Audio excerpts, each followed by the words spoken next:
Now next heading is E1CB। बहुत ही rare equation है, rare mechanism है E1CB मैकेनिज्म, ठीक है, बहुत ही कम चांसेस में होती है, इसीलिए आने के 100% चांसेस होते हैं। तो that is E1CB reaction mechanism. देखो E1CB का मतलब है that is unimolecular elimination conjugate base, ठीक है। तो इसका एक एग्जांपल के थ्रू हम करते हैं और आप बताना क्या होगा। अच्छा, जब हमने E1 मैकेनिज्म की थी तो E1 मैकेनिज्म के अंदर आपके पास होना चाहिए था स्ट्रॉन्ग बेस, या E2 की बात करें E2 का होना चाहिए था स्ट्रॉन्ग बेस। स्ट्रॉन्ग बेस चाहिए था आपको, और स्ट्रॉन्ग बेस क्या करता था, बेस क्या करते हैं, प्रोटॉन को कैप्चर करते हैं, और उसी वक्त आपका लिविंग ग्रुप बाहर निकलता है। लेकिन जो लिविंग ग्रुप बाहर निकला था वो कैसा था, it's a good leaving group, जैसे Br नेगेटिव था, it's a good leaving group. लेकिन अब अगर केस में थोड़ा उल्टा कर देता हूं, जरा बात को समझना।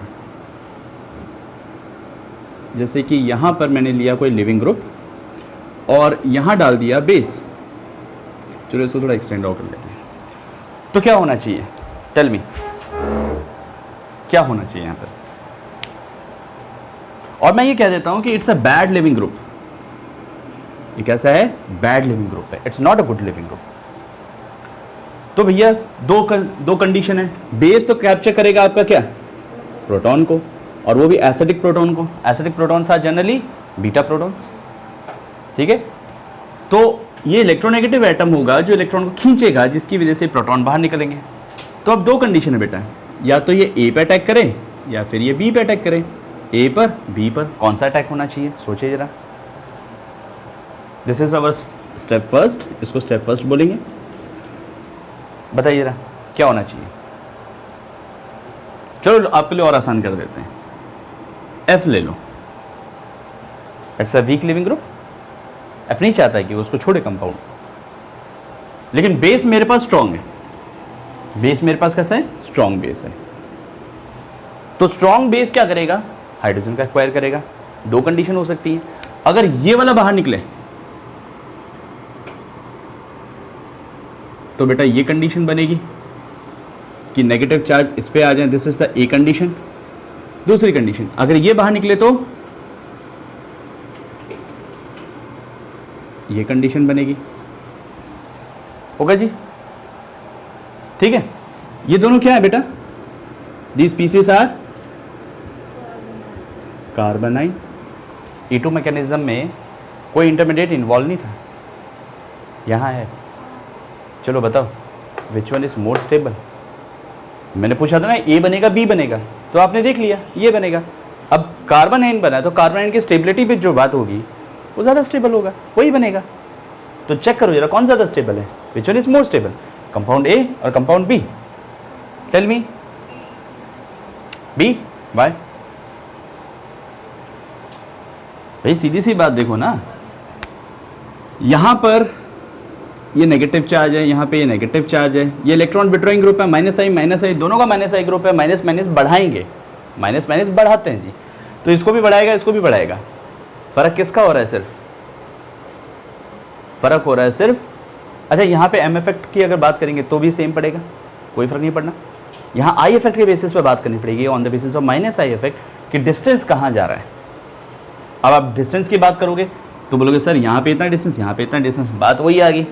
तो स्टेबल कौन है, तो थोड़ा सा आप बात को समझिए।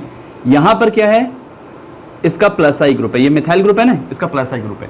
इवन तो इसका भी प्लस आई ग्रुप मिलेगा, लेकिन यहाँ से क्या कर रहा है, खींच रहा है, तो इसका प्लस आई ग्रुप थोड़ा कम पड़ेगा। फर्स्ट थिंग ये, ठीक। यहाँ पे अगर बात करेंगे तो बेटा देखिए, क्यों ना इस कंपाउंड को अच्छे से समझने के लिए हम लोग ये हटा देते हैं, आपको और अच्छे से समझ में आ जाएगा। अब चेक कर लीजिए, ठीक है।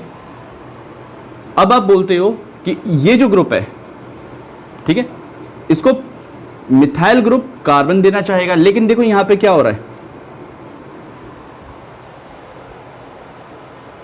इलेक्ट्रोनेगेटिव एटम है, खींचेगा, ठीक है। दूसरी तरफ इसके पास लोन पेयर होते हैं, लोन पेयर कंटेनिंग स्पीसीज क्या करते हैं बेटा, लोन पेयर कंटेनिंग स्पीसीज क्या करते हैं, इलेक्ट्रॉन डोनेट करते हैं या खींचते हैं, दे विल डोनेट है। लोन पेयर इलेक्ट्रॉन डेंसिटी ज़्यादा है, वो डोनेट कर। बेटा ट्रिक याद करो प्लस आई और माइनस आई की। अब बताओ ट्रिक। हेलो आता था, हेलोजन प्लस आई कर रहा था कि माइनस आई शो कर रहा था? माइनस आई शो कर रहा था। ठीक है, तो इस केस में क्या हो रहा है कि आपकी जो इलेक्ट्रॉन डेंसिटी, भैया नेगेटिव चार्ज क्या चाहता है, इससे कोई इलेक्ट्रॉन ले जाए, छीन ले इससे कोई, तभी आगे स्टेबल होगा। तो फ्लोरीन इसके पास में आगे छीन लेगा, यहां पर भी पास में छीन लेगा, लेकिन इधर से प्लस आई इफेक्ट और ज्यादा लग गया, तो ज्यादा स्टेबल कौन हुआ? B is more stable. कहानी समझ में आई? भाई कार्बन आइन चाहेंगे कि आपको इलेक्ट्रॉन दे किसी और को, डिस्ट्रीब्यूट कर दे ताकि वो स्टेबलाइज हो जाए, तो बी इज मोर स्टेबल। अब अगर ये आपका कोई बेस था या ये कोई एसिड था, ठीक है, तो इसका ये क्या कहलाएगा? ये अगर एसिड है तो इसका कॉन्जुगेट बेस कहलाएगा, कहलाएगा बेटा, ठीक है। So this is more stable conjugate base, या बोले मोर स्टेबल कार्बन आइन, ये कह सकते हैं मोर स्टेबल कार्बन आइन। ठीक है, सेकंड स्टेप में क्या होगा? अब बताओ, ये फर्स्ट स्टेप था, अब सेकंड स्टेप में क्या होगा? तो इस पे बात नहीं करेंगे हम लोग, इस पे बात करेंगे। अब समझ में आ गई?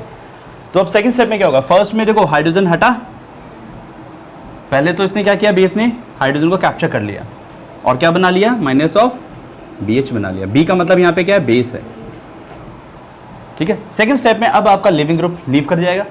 जब लिविंग ग्रुप लीव करेगा तो माइनस ऑफ F नेगेटिव हो जाएगा, इलेक्ट्रॉन लेके जाएगा, ये इलेक्ट्रॉन लेके जाएगा, तो यहाँ पॉजिटिव चार्ज आएगा, पॉजिटिव नेगेटिव मिलके क्या बना लेंगे बेटा? एल्कीन बना लेंगे। अगर यहां से निकलता है तो जरा सोचिए क्या होता है?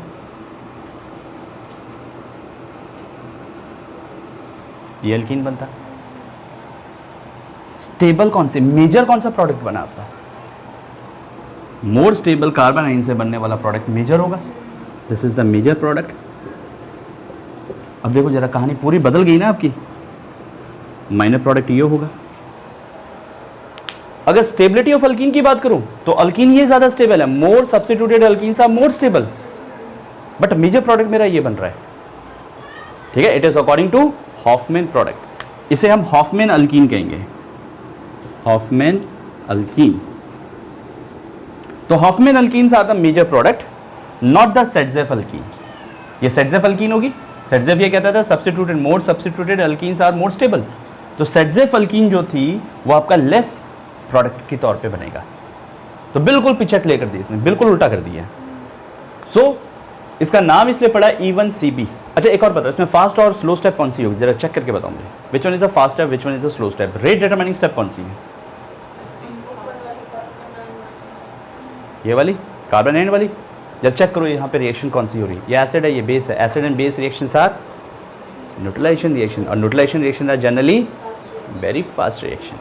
So this is the fast reaction and this is the slow reaction, means rate determining step is this one. समझ में आ गई? क्यों है ऐसा? Because first reaction is acid base reaction, और acid base reaction बहुत simultaneously होती है, बहुत fast होती हैं, न्यूट्रलाइजेशन reactions होती हैं। Got it? देखो इस चीज को, तो मैकेनिज्म क्लियर हुई बेटा? Note down this. Yes. So this reaction mechanism is very rigid and very rare. बहुत ही कम देखने को मिलती है ऐसी रिएक्शंस। So फीचर्स की बात करें, फीचर्स में आप बोलोगे फर्स्ट पॉइंट कि it's a two step mechanism, two step mechanism है। ठीक है, first step is very fast. क्यों है बेटा fast? As it is acid base reaction, वो acid base reaction है। सेकेंड स्टेप क्या थी बेटा आपकी? Is the rate determining step थी, और वहां पे होता क्या था? Loss of. अच्छा फर्स्ट स्टेप में करते क्या थे हम? फर्स्ट स्टेप में हम लोग बोलते थे फॉर्मेशन ऑफ कार्बन आइन होगा। फर्स्ट स्टेप में फॉर्मेशन ऑफ कार्बन आइन बनेगा। ठीक है, सेकेंड स्टेप में क्या करते थे बेटा? सेकेंड स्टेप में था कि removal of leaving group to form pi bond, that is removal of leaving group to form pi bond and it's a slow step. ये आपकी स्लो स्टेप कहलाएगी, आरडीएस स्टेप कहलाएगी, रीडिटरमाइनिंग स्टेप होगी आपकी यही. ठीक है. थर्ड, इवन सीबी मैकेनिज्म जो होती है is a very rare mechanism, very rare mechanism. ठीक है, बहुत ही कम देखने को मिलेगा यहाँ पर. जो उसकी कंडीशंस की अगर बात करूँ मैं, व्हाट आर द कंडीशंस, ये पॉइंट इंपॉर्टेंट है, याद रखना है इसका. What are the conditions for even CB mechanisms. तो इवन सीबी मैकेनिज्म के लिए कंडीशन है कि first, need very strong base, बहुत ज़्यादा स्ट्रॉन्ग बेस चाहिए. अब स्ट्रॉन्ग बेस वाले कौन से होते थे बेटा? वेरी स्ट्रॉन्ग बेस, जिस पे नेगेटिव चार्ज हो, जो क्या हो, स्टेबलाइज्ड हो बाय रेजोनेंस और सॉल्वेशन. भूल गया क्या जल्दी?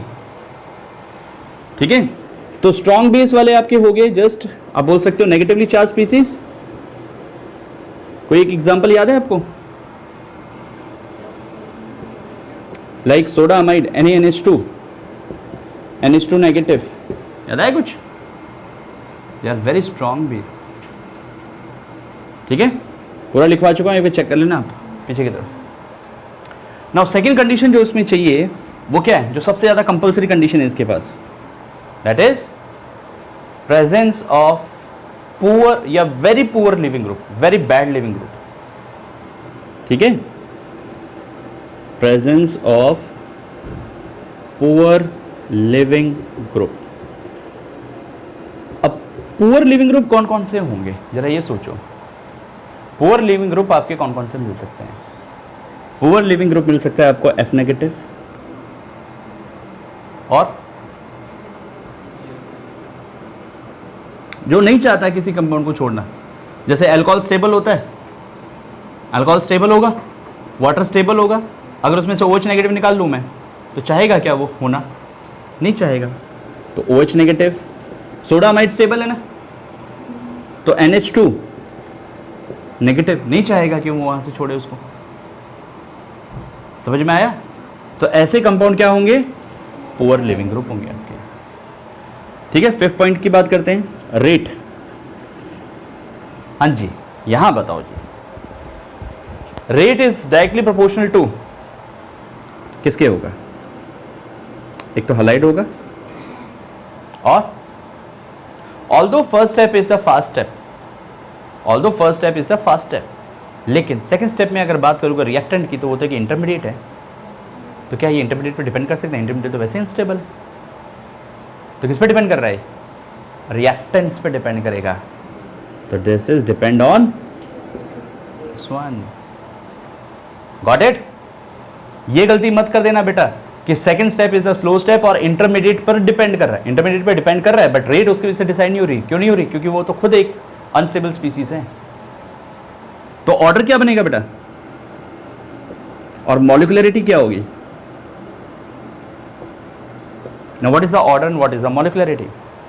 ऑर्डर तो सीधे से समझ में आ रहा है 2, लेकिन जब मॉलिक्युलरिटी की बात करेंगे तो क्या होगी? क्या बेस रहेगा? सेकंड स्टेप में बेस तो जा चुका है, तो कौन बचेगा? सिर्फ एक इंटरमीडिएट कार्बन एंड बचेगा. तो मॉलिक्युलरिटी इज 1. तो molecularity always depend on the carbanion. जबकि ऑर्डर जब बात करेंगे, ऑर्डर देखना तो हमें स्पीसीज वैलिड चाहिए. मॉलिक्युलरिटी का मतलब क्या होता है? Molecularity is the number of species appearing in the rate determining step. तो रेट डिटरमाइनिंग स्टेप में जो स्पीसीज अपेयर है उनके मॉलिक्यूल्स कितने हैं. तो जब हम सेकंड स्टेप में जाते हैं तो वहाँ पे तो बेस जा चुका होता है हाइड्रोजन को कैप्चर करके, तो वहाँ सिर्फ एक कार्बन आयन दिखाई दे रहा होता है जो लिविंग ग्रुप के साथ होता है. Got it? तो ये पॉइंट इंपॉर्टेंट है, ध्यान रखना इनका. बहुत ज़्यादा क्वेश्चन पूछे हुए हैं इस पर, तो मेक श्योर अबाउट दिस. ठीक है. नाउ 6 पॉइंट, रेट किस किन फैक्टर से इंक्रीज करेगी? तो rate is increase by the concentration of RX and also the concentration of base. दोनों की वजह से इंक्रीज होगी क्योंकि डायरेक्टली प्रोपोर्शनल है. तो rate is increased by increasing by increasing the concentration of alkyl halide and base. अगर base की भी कंसंट्रेशन बढ़ाओगे तो इतनी जल्दी कैप्चर करके भागता जाएगा, therefore the rate is also increase. कहानी समझ में आई? क्लियर हुआ? Note down fast. Now see this condition, इसमें देखो 3-5 इलेक्ट्रोनेगेटिव एटम्स अटैच हैं। ये बहुत बुरा लिविंग ग्रुप है, ये उसको थोड़ा ठीक ठाक है उसके कंपेटिव, ठीक है। तो जो स्ट्रॉन्ग बेस है वो क्या करेगा? स्ट्रॉन्ग बेस प्रोटॉन को खाएगा, क्योंकि यहाँ पे कंपेयर करें तो Br negative I negative are very good leaving group, वो जल्दी निकलते हैं। अगर होता वो Br होता तो मैं E2 मैकेनिज्म में चला जाता सीधा सीधा, वन स्टेप मैकेनिज्म होती। बट ऐसा अब नहीं होगा। क्यों नहीं होगा? क्योंकि यहाँ पर बैड लिविंग ग्रुप्स हैं, तो बैड लिविंग ग्रुप आसानी से छोड़ेंगे नहीं इस कंपाउंड को, ठीक है। तो फर्स्ट स्टेप जो होगी इसकी, that is the fast reaction. ये बात तो श्योर होगी क्योंकि ये एसिड की तरह बिहेव करेगा, बेस की तरह। अब एक और चीज़ बात समझो, ये जो हाइड्रोजन है ना, it become more acidic in the presence of electronegative atoms, ठीक है। तो ये याद रखना, presence of electronegative atom make the hydrogen, beta hydrogen more acidic. तो ये बात लिख सकते हो आप, that is presence of electronegative atoms make the beta hydrogen more acidic. ये बीटा हाइड्रोजन को और ज्यादा बढ़ा देगा एसिडिक रखकर। बात क्लियर हुई? तो this is the first step. और क्योंकि न्यूट्रलाइजेशन रिएक्शन होगी, एसिड बेस रिएक्शन तो हमेशा इक्विलिब्रियम सस्टेन करेगा। Acid base reaction are always, actually देखा जाए तो सारी रिएक्शन जो ऑर्गेनिक की हैं, ऑर्गेनिक केमिस्ट्री की सारी रिएक्शन इक्विलिब्रियम में ही रहती हैं, ठीक है। तो ये क्या करेगा बेटा? बेस इस हाइड्रोजन को कैप्चर कर देगा और क्या बनेगा? अब आपके पास बन जाएगा CCl, क्यों ना Cl को यहाँ लिखूँ मैं एक बार, Cl CF नेगेटिव। नाउ अब जरा देखो, माइनस आई माइनस आई माइनस आई माइनस आई माइनस आई, कितने सारे माइनस आए और वो खुद माइनस, कितना स्ट्रांगली स्टेबलाइज हुआ। स्ट्रांगली स्टेबलाइज हुआ या नहीं हुआ? चेक करो। ये चाहेगा कि नेगेटिव चार्ज से कोई ले जाए, यहाँ तो हर कोई भूखा प्यासा है नेगेटिव चार्ज खाने को। सब इलेक्ट्रॉन माइनस आई ग्रुप हैं, सब इसे छीन लेंगे। तो it is very stable carbanion. ये बहुत स्टेबल कार्बोनाइन गैस ड्यू टू रेजोनेंस स्टेबिलिटी। आप रेजोनेंस स्टेबिलिटी बोल सकते हो। भाई फ्लोरीन क्लोरीन के पास लोन पेयर्स हैं, तो देखो lone pair single bond negative, resonance होगा, ठीक है। नाउ अब ये भी बोल सकते हो स्टेबलाइजेशन ऑफ, दैट इज जो स्टेबिलिटी है इसकी, stabilization of carbanion forms through electron withdrawing group by resonance. तो ये बात भी यहाँ लिख सकते हो कि इसकी जो स्टेबिलिटी बनी है वो किस वजह से बनी है? That is stabilization of carbanion. Conjugate base बोलो या कार्बोनाइन, एक ही बात है, क्योंकि एसिड का वो बेस बनेगा, या फिर ऐसे कह लो वो कार्बोनाइन है। तो stability of carbanion forms through, किसके थ्रू है? रेजोनेंस। वो रेजोनेंस के थ्रू बन गया है, या फिर और बाय इलेक्ट्रोनेगेटिव एटम। ऐसे तो रेजोनेंस की वजह से ही है। पिक्चर क्लियर होगी तुम्हें। अब सेकंड स्टेप क्या होगा बेटा इसका? सेकंड स्टेप इसका होगा, मैं यही लिख देता हूं इसको, जो इसका रेट डिटरमाइनिंग स्टेप होगा, RDS स्टेप होगा। और अब क्या होगा? देखिए बेटा होगा क्या, ये लिविंग ग्रुप जाने की कोशिश करेगा नेगेटिव के फॉर्म में, तो ये इधर आने की कोशिश करेगा, तो फॉर्म हो जाएगा आपका CCl2 double bond CF2 plus आपका लिविंग ग्रुप लीव कर गया जी। This is the mechanism of this reaction. Alright, तो make sure that is the presence of poor leaving group भी देयर। पुअर लिविंग ग्रुप आपके होने चाहिए, तब जाके वो काम होगा। This is the whole scenario of that is E1CB mechanism. Note down this. उसके बाद कुछ क्वेश्चंस करते हैं हम लोग। अच्छा, पुअर लिविंग ग्रुप और बैड लिविंग ग्रुप की अगर बात करें ना हम लोग, तो एक चीज़ आपको बता दूं कि what are the poor leaving group and what are the bad leaving groups, कौन कौन से पुअर होंगे, कौन कौन से बैड होंगे, इसको भी जरा चेक कर लेना, नोट डाल के इस बात को लिख लेना। पुअर लिविंग ग्रुप, अगर लिविंग ग्रुप डिसाइड करेंगे, स्ट्रॉन्ग बेस आ गया, जैसे E2 और E1 CB में अक्सर ये केस आएगा तो अगर पुअर लिविंग ग्रुप होगा तो आपको हमेशा हॉफमैन प्रोडक्ट देगा, more Hofmann product. Hofmann product क्या होंगे बेटा? Less stable alkene, less substituted alkene are the major product. और पुअर लिविंग ग्रुप कौन कौन से होंगे बेटा? F नेगेटिव हो गया, OR नेगेटिव हो गया, OH नेगेटिव हो गया, NH2 नेगेटिव हो गया, SMe2, ये Me समझ गया ना, ठीक है, ये हो गए। इवन दो NMe3, ये भी आपके पुअर लिविंग ग्रुप कहलाएंगे, मतलब NR3, Me का मतलब मिथाइल है, NR3, ये सारे के सारे आपके क्या होंगे? Poor leaving group. दूसरी तरफ गुड लिविंग ग्रुप, जो अच्छे लिविंग ग्रुप होंगे वो आपको हमेशा कौन सा प्रोडक्ट देंगे? सेटजेफ अल्कीन देंगे। उस केस में मोर सेटजेफ प्रोडक्ट फॉर्म, मतलब substituted, more substituted alkenes are more stable. जैसे कि Br नेगेटिव हो गया, Cl नेगेटिव भी ऑलमोस्ट बीच में आ जाता है, I नेगेटिव हो गया आपके पास, ठीक है। उसके बाद वाटर हो गया, H2O, it's a poor leaving group, ठीक है। एक चीज और याद रखना, जितना ज्यादा बल्कियर बेस होगा, bulkier the base more is the percentage, ये बात इंपॉर्टेंट याद रखना, बल्कियर द बेस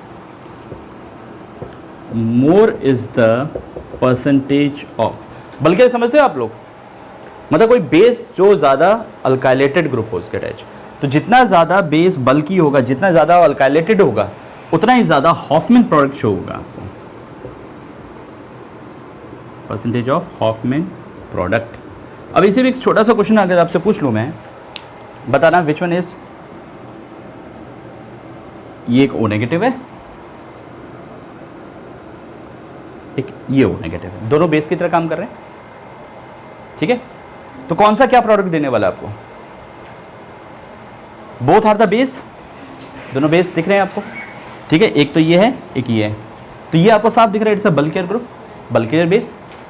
तो ये जो बल्कियर, जो बल्की बेस होगा, it will give you the Hofmann product. अगर ये बेस आ गया तो इसे क्या, this is the tertiary butoxide ion and this is ethoxide ion, दोनों बेस की तरह काम कर रहे हैं। तो अगर आपका बेस बल्कियर है तो इट विल गिव यू, अगर बल्कियर है तो फिर हॉफमैन प्रोडक्ट देगा आपको, हॉफमैन प्रोडक्ट। और अगर इसकी बात करें तो ये कौन सा देगा बेटा आपको? सेटजेफ या जेडजेफ प्रोडक्ट देगा। तो पिक्चर क्लियर हुई? ये कब डिसाइड करना है? जब आपके पास क्या हो? स्ट्रॉन्ग बेस हो, मतलब E1 और E1 CB और E2 में जब कंपैरिजन करना हो तो इस चीज का ध्यान रखना है आपको। क्लियर? नोट डाउन, सारे पॉइंट्स रिवाइज करो और उसके बाद बात करते हैं क्वेश्चंस में। Now see these questions. सबसे पहले देखते हैं बेटा चेक कैसे करना है, क्या क्या कंडीशंस गिवन है, उन बातों को देखते हैं। क्या क्या गिवन है बेटा आपके पास? बेस कैसा है? स्ट्रॉन्ग बेस गिवन है। लिविंग ग्रुप कैसा है? बैड लिविंग ग्रुप है, bad leaving group. Strong base है, बैड लिविंग ग्रुप है आपके पास, दो कंडीशन है। तो कौन से मैकेनिज्म जा रही है यहाँ पर? E1 CB, मतलब कार्बन आयन मैकेनिज्म होगी यहाँ पे। जो कॉन्जुगेट बेस बनेगा उसमें कार्बन आयन आएगा। और एक और चीज यहाँ पे इंपॉर्टेंट होगी, वो आपको मैकेनिज्म में समझ में आएगा। अच्छा, हाइड्रोजन कौन सा निकलेगा ये चेक करो भाई। इसके रिस्पेक्ट में देखें तो बीटा ये है, और इसके रिस्पेक्ट में देखें तो बीटा ये है। तो सबसे ज्यादा एसिडिक हाइड्रोजन बाहर निकलना चाहिए। तो एसिडिक हाइड्रोजन आपका तो ये है, this one is the acidic hydrogen. मैं इसको रेड से शो कर देता हूँ, क्यों ना इसको ऊपर शो किया जाए। This is the acidic hydrogen.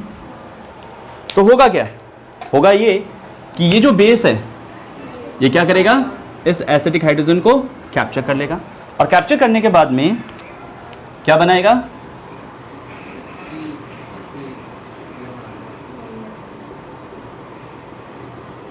This कार्बोनाइन।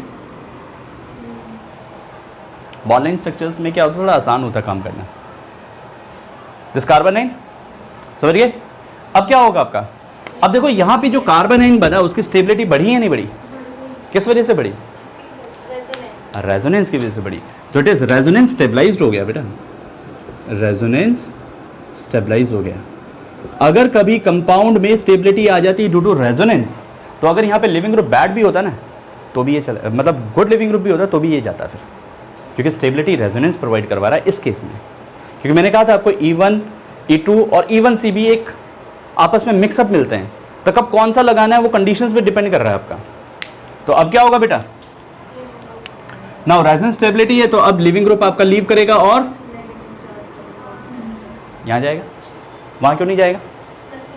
Once again resonance stability, अगर वहाँ जाएगा तो पाई बॉन्ड डिस्टर्ब हो जाएगा ना। तो फाइनल प्रोडक्ट क्या बनेगा आपका? Now this is the slow step, ये लिविंग ग्रुप निकल गया, डबल बॉन्ड ये। तो इसको हम नाम क्या देते हैं, जब हम एल्डिहाइड चैप्टर्स पढ़ेंगे तो वहां बोलेंगे इसको। अब इसके रिस्पेक्ट में ये कीटोन है, कार्बोनिल कंपाउंड एल्डिहाइड कीटोन्स है, इसके रिस्पेक्ट में ये कार्बन अल्फा हो गया और ये बीटा हो गया। तो alpha beta unsaturated aldehydes and ketones, यहाँ अल्फा बीटा अनसैचुरेटेड कीटोन्स बन गया आपका, ठीक है? अल्फा बीटा अनसैचुरेटेड कीटोन बना आपका।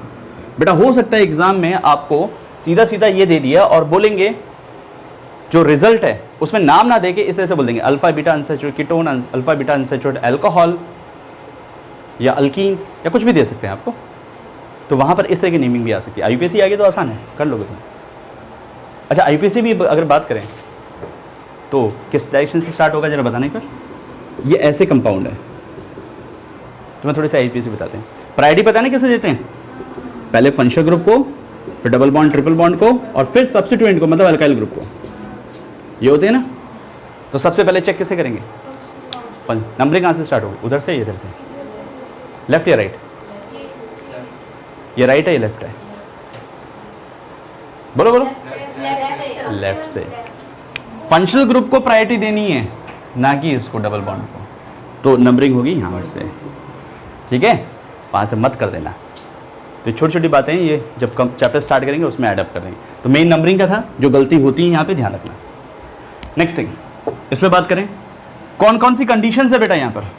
स्ट्रॉन्ग बेस है, हिटिंग है, एलिमिनेशन श्योर है। एलिमिनेशन है, स्ट्रॉन्ग बेस है। देखो हिटिंग है, एलिमिनेशन चेक हो गया। स्ट्रॉन्ग बेस है, इससे ये चेक हो गया कि E2 या फिर E1C भी दो कंडीशन है। अब लिविंग ग्रुप की तरफ जाते हैं। लिविंग ग्रुप कौन है?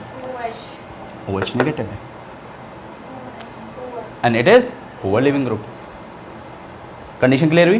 तो वही सब कुछ, स्ट्रॉन्ग बेस है, पुअर लिविंग ग्रुप है आपके पास। तो मैकेनिज्म फॉलो कौन सी हो रही है? E1CB। अच्छा एसिडिक हाइड्रोजन कौन सा होगा?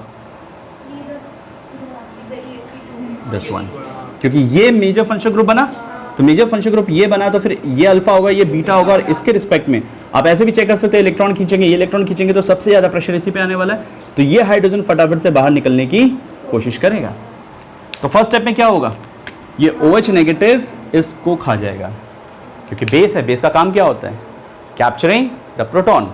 और न्यूक्लियोफाइल का काम क्या होता है? Capturing the carbon positive charge, ठीक है? सो सबसे पहले सिचुएशन ये बनी, जरा देखते हैं कंपाउंड क्या बनेगा।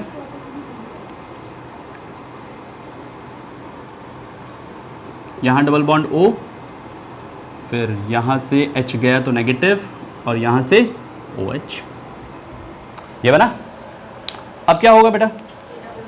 Once again the stability arise due to resonance. Resonance की वजह से स्टेबिलिटी हुई। कौन सा ये बेटा? फिर लिविंग ग्रुप क्या तेरा? लिविंग ग्रुप देख, ये वाला हो कि ये वाला हो, दो कंडीशन ले लेते हैं। इसको फर्स्ट मान लेते हैं, इसको सेकंड मान लेते हैं। ऑलराइट, अब तो बना के देख लें। जब बना के देखेगी तो यहाँ नेगेटिव चार्ज आएगा, यहाँ नेगेटिव चार्ज आएगा। अगर यहाँ नेगेटिव चार्ज आ रहा है, सपोज कर यहाँ नेगेटिव चार्ज आ रहा है और एक यहाँ नेगेटिव चार्ज आ रहा है, दोनों में से स्टेबल कार्बन आयन कौन सा है? जो स्टेबल कार्बन आयन होगा वही तो आपको डिसाइड करेगा। यहाँ पे नेगेटिव चार्ज आया तो रेजोनेंस से एक ही जगह जा रहा है। यहाँ पे देखो एक्सटेंडेड रेजोनेंस भाग सकता है आगे। यहाँ देखो double, single, negative, single, loan पे जा सकता है आगे। समझ में आई बात? ठीक है। नाउ अब क्या होगा बेटा, आपका लिविंग ग्रुप लीव करेगा तो आपका माइनस ऑफ OH नेगेटिव जाएगा और आपका प्रोडक्ट बन जाएगा इस तरह से। तो इस केस में क्या हुआ, अल्फा बीटा अनसैचुरेटेड एल्डिहाइड्स बने। इस बार आपको मिला alpha beta unsaturated aldehyde. Clear हुई पिक्चर? ठीक है, इस केस का बताओ। It's a very common example जो कि बोर्ड्स के अंदर हर दूसरे साल आया हुआ है। वेरी कॉमन एग्जांपल जो इसके मैकेनिज्म हर दूसरे साल आई है बेटा एग्जाम में, हर दूसरे साल पूछी गई। Check it out. Now see the mechanism of this. बेटा कैसे जाएगा, देखो बेटा कंडीशन देखते हैं। भैया इवन सी भी तो नहीं हो रहा है, ये तो दिख रहा है आपको, ठीक है। प्रोटॉन है, OH है, ऑक्सीजन है, ऑक्सीजन के पास लोन पेयर मिलेगा। और हमने हमेशा कहा है कि अगर ऑक्सीजन और एसिडिक मीडियम डालेंगे तो ऑक्सीजन हमेशा एसिडिक मीडियम से H पॉजिटिव को कैप्चर करेगा, ये हमेशा होता है। तो pH लिखा आपने, तो ये क्या बन जाएगा, OH2 पॉजिटिव। पहली कंडीशन ये होगी। अब क्या होगा, OH2 पॉजिटिव जो है it's a very good leaving group, बहुत अच्छा लिविंग ग्रुप है। तो ये बाहर निकलेगा, कैसे निकलेगा, ये निकलेगा बाय टेकिंग दिस, इलेक्ट्रॉन लेके निकलेगा और किस में जाएगा, वाटर। अब जरा चेक करना है क्या होगा।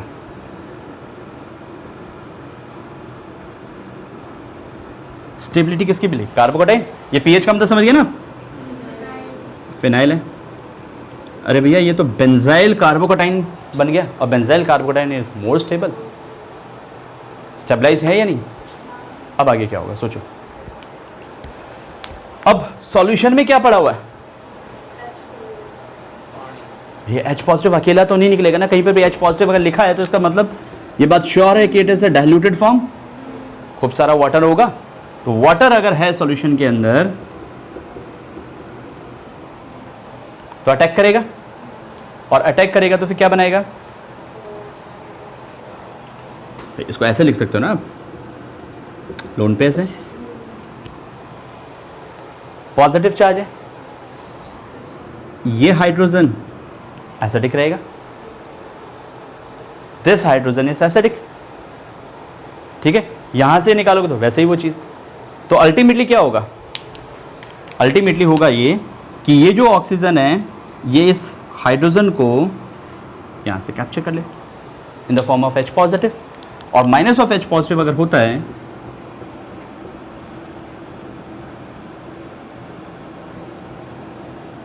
एक अल्कीन फॉर्म होगी आपकी। This reaction mechanism is called as dehydration of alcohol. इसे कहते हैं हम लोग डिहाइड्रेशन ऑफ एल्कोहल। और इवन तो ये भी याद रखना, ये जो टेम्परेचर होता है ना, इट इज अराउंड 443 केल्विन के आसपास होता है, 443 केल्विन। डिहाइड्रेशन ऑफ एल्कोहल हो रहा है, 443 केल्विन के आसपास टेम्परेचर होता है, टेम्परेचर हाई है यहाँ पर, ठीक है। और हाई टेम्परेचर पे ऑलवेज अल्कीन्स आर फॉर्म्ड, हमेशा अल्कीन। फिर टेम्परेचर था इसका मतलब तो श्योर था कि एलिमिनेशन होना है, और एलिमिनेशन होगा तो ये बात भी श्योर है कि अल्कीन बनना है। प्रोडक्ट डिसाइड हुआ। कहीं यहाँ पे आगे आप कंफ्यूज हो जाओ कि सर आप आगे क्या, कि OH डालें, अगर OH देखो यहाँ से OH लेता वापस से वही प्रोडक्ट बन जाता, तो वो चाहेगा कि उस फॉर्म में बैक जाए। ऑल दो अगर ये जाता है बैक भी तो भी वापस से वहीं पे आड़ के अटकता। तो अल्टीमेटली मुझे आगे की तरफ देखना है, तो ये टेम्परेचर जो रोल प्ले कर रहा है ना, इसका इंपॉर्टेंट। तो मैकेनिज्म कौन सी हुई बेटा, कार्बोकेटाइन स्टेबिलिटी दिख रही है आपको, कार्बोकेटाइन स्टेबिलिटी और एलिमिनेशन है, तो कौन सी रिएक्शन हुई, it is even mechanism. E2 में कहाँ कार्बोकेटाइन स्टेबिलिटी है, E2 तो वन स्टेप मैकेनिज्म जा रही है ना, इवन रिएक्शन में ही तो मैकेनिज्म आपकी कार्बोकेटाइन के थ्रू जाएगी। Is it clear. सब्स्टिट्यूशन भी जा सकती थी लेकिन टेम्परेचर है इसलिए सब्स्टिट्यूशन नहीं गया। क्लियर हुआ। Now the homework for you, try करना और कल इसी पे बात करेंगे हम लोग।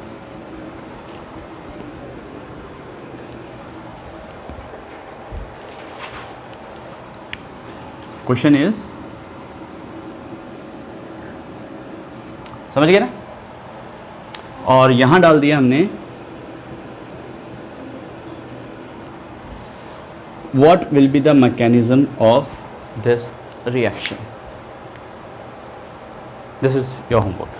ट्राई करना और कल हम लोग बहुत सारे मल्टीपल क्वेश्चन करेंगे, पढ़ के जरूर आना प्लीज़। थैंक यू बेटा।